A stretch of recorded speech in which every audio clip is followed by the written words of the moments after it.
तो दिल्ली विधानसभा की कार्रवाई जारी है। बढ़ते हैं आगे। दिल्ली के कैबिनेट मंत्री गोपाल राय से हमारे संवाददाता बलराम पांडे ने खास बातचीत की है, देखिए।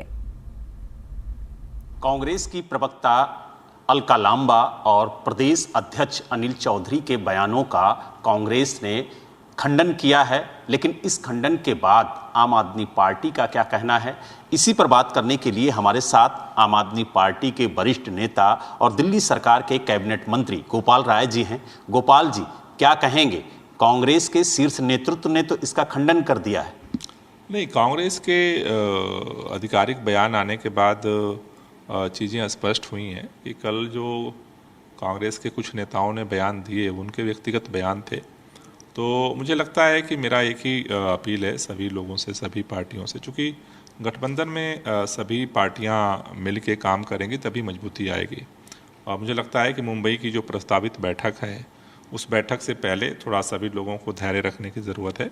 और मुझे लगता है कि मुंबई की बैठक में सीट शेयरिंग का जो मुद्दा है, चाहे मैनिफेस्टो की मुद्दा है, आगे की रणनीति का मुद्दा है, उसमें और स्पष्टता आएगी और उस स्पष्टता के बाद और मिल करके मजबूती से काम करने का रास्ता साफ होगा।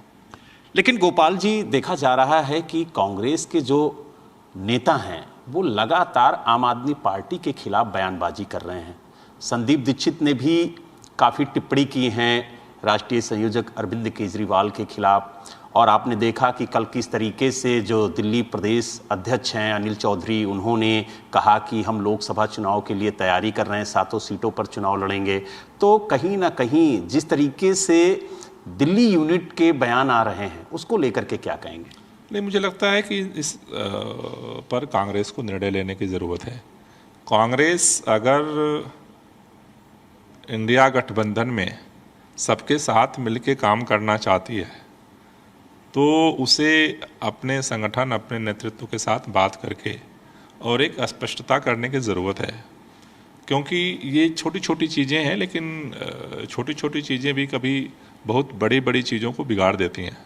तो मेरी तो यही अपील है कि जो इस तरह के बयान हैं या जो चीज़ें हैं, कॉन्फ्लिक्ट्स हैं, उन्हें कांग्रेस को रिजॉल्व करना चाहिए और एक स्पष्ट धारणा के साथ, स्पष्ट सोच के साथ मुझे लगता है कि सबके साथ मिल करके कदम बढ़ाना चाहिए। लेकिन गोपाल जी, अगर बात की जाए तो कल जिस तरीके से कांग्रेस का बयान आया उसके बाद आम आदमी पार्टी ने कहा कि अगर कांग्रेस अकेले ही चुनाव लड़ना चाहती है और उसने गठबंधन के फैसले से पहले ही अपना फैसला कर लिया है, तो फिर जो इंडिया की बैठक है उसमें शामिल होने की फिर आवश्यकता नहीं रह जाती है। तो क्या जो आगामी बैठक होगी इंडिया की उसमें आम आदमी पार्टी शामिल होगी या फिर शीर्ष नेतृत्व ही निर्णय लेगा? नहीं, मुझे लगता है कि देखिए, कल जो बयान आए थे और उसको लेकर के जो क्रिया प्रतिक्रिया हुई, उसके बाद कांग्रेस ने अपना रुख स्पष्ट किया है कि कांग्रेस पार्टी का जो रुख है वो इन लोगों के रुख से अलग है। तो मुझे लगता है कि मुंबई की बैठक का इंतज़ार सबको है और उसमें और क्लियरिटी आएगी। तो क्या बैठक में आप शामिल होंगे? नहीं, निश्चित रूप से हम इसका हिस्सा हैं, तो जब हिस्सा जब तक है तब तक हम शामिल तो होंगे ही। गोपाल जी, एक सवाल और है कि आज विधानसभा के अंदर सरकार मणिपुर हिंसा को लेकर के चर्चा चाहती है, लेकिन बीजेपी बार बार ये कह रही है कि मणिपुर हिंसा की चर्चा विधानसभा के अंदर नहीं होनी चाहिए क्योंकि ये मुद्दा दिल्ली से जुड़ा हुआ नहीं है, जबकि इस मुद्दे पर लोकसभा और राज्यसभा में चर्चा हो चुकी है। उसके बावजूद कहीं ना कहीं आम आदमी पार्टी इस मुद्दे को तूल देना चाहती है। भारतीय जनता पार्टी पहले दिन से ही मणिपुर के इस पूरे घटना से आंख मूंदना चाहती है, उभागना चाहती है। केंद्र में सरकार है, राज्य में सरकार है। माननीय प्रधानमंत्री जी बार बार कहते हैं डबल इंजन की सरकार। डबल इंजन की सरकार ने जिस तरह से मणिपुर के लोगों को मरने कटने के लिए, सारी दुर्दशा झेलने के लिए, बर्बाद होने के लिए छोड़ दिया अकेला, मुझे लगता है इससे दुर्भाग्यपूर्ण कुछ नहीं हो सकता है। जहाँ तक पार्लियामेंट की बात है, पार्लियामेंट में भी वो भागते ही रहे। अगर अविश्वास प्रस्ताव नहीं लाया जाता और उसकी मजबूरी नहीं होती तो शायद प्रधानमंत्री संसद में नहीं इस बार प्रवेश करते हैं। 2 घंटा उन्होंने भाषण दिया, 2 मिनट उनको मणिपुर के लिए, दर्द के लिए उनके जुबान से निकला।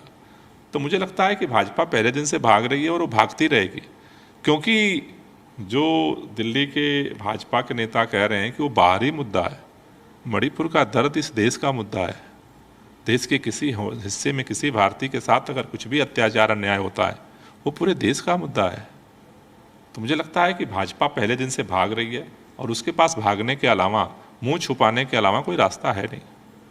दिल्ली के मुख्यमंत्री अरविंद केजरीवाल ने यह भी कहा था कि जो मणिपुर हिंसा में पीड़ित लोग हैं वो वहाँ से निकलकर दिल्ली पहुँचे और करीब 100 से ज़्यादा परिवारों के बच्चों का एडमिशन हमने दिल्ली के सरकारी स्कूलों में कराया। और उन्होंने कहा कि जो भी मणिपुर हिंसा से पीड़ित लोग हैं हम उनकी हर संभव मदद करेंगे अगर वो दिल्ली आते हैं। मुझे लगता है कि उस आपदा की स्थिति में दिल्ली सरकार ही नहीं, पूरे देशवासियों को जो भी संभव है इस समय मदद करने की ज़रूरत है, जिससे कि हमारे वो भाई बहन अपने आप को असहाय न महसूस करें, अपने उनको लगे कि नहीं अगर हमारे साथ आज अगर कुछ गलत हुआ है तो हमारा साथ देने वाले भी देश में लोग हैं। तो आपने देखा हमारे साथ दिल्ली सरकार के कैबिनेट मंत्री गोपाल राय जी थे, जिन्होंने कहा कि जिस तरीके से कांग्रेस के शीर्ष नेतृत्व ने अपने नेताओं के बयान का खंडन किया है उसके बाद कुछ बचता नहीं है और हम INDIA यानी इंडिया गठबंधन के एक भागीदारी है हमारी और हम उसके हिस्सेदार हैं और हम इस गठबंधन की बैठक में भी शामिल होंगे। और उन्होंने ये भी कहा कि नेताओं को धैर्य रखने की ज़रूरत है क्योंकि कहीं ना कहीं